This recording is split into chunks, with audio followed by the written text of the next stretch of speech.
खबर शामिल करते हैं चकवाल से। फखर न्यूज़ के district bureau chief Raja Zaheer Abbas की रिपोर्ट के मुताबिक IG Punjab police doctor Usman Anwar और आरपीओ रावलपिंडी डिवीजन बाबर सरफराज अल्पा की हिदायत पर district police officer Chakwal captain retired Wahid Mahmood की सदारत मुहर्रमुल हराम के मौके पर जिला चकवाल शहर में flag march DPO Chakwal ASP SP investigation DSP alert police और ट्रैफिक पुलिस और ईगल स्क्वाड के दस्तों ने फ्लैग मार्च में शिरकत की।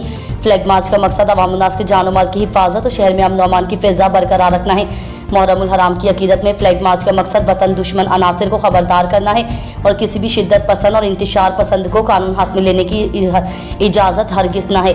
फ्लैग मार्च का आगाज़ पुलिस लाइन चकवाल से किया गया, जो डीपीओ चकवाल की ज़ेर सदारत शहर के अंदरूनी मुख्तलिफ रास्तों से होता हुआ वापस पुलिस लाइन में इख्तिताम पजीर किया गया। आईजी पंजाब और आरपीओ रावलपिंडी डिवीजन की हिदायत पर चकवाल पुलिस की तमाम फोर्सेस ने फ्लैग मार्च में हिस्सा लिया। डीपीओ ने कहा कि किसी भी शख्स को कानून हाथ में लेने की इजाज़त नहीं दी जाएगी। कानून तोड़ने वाले अफराद से आहनी हाथों से निपटा जाएगा।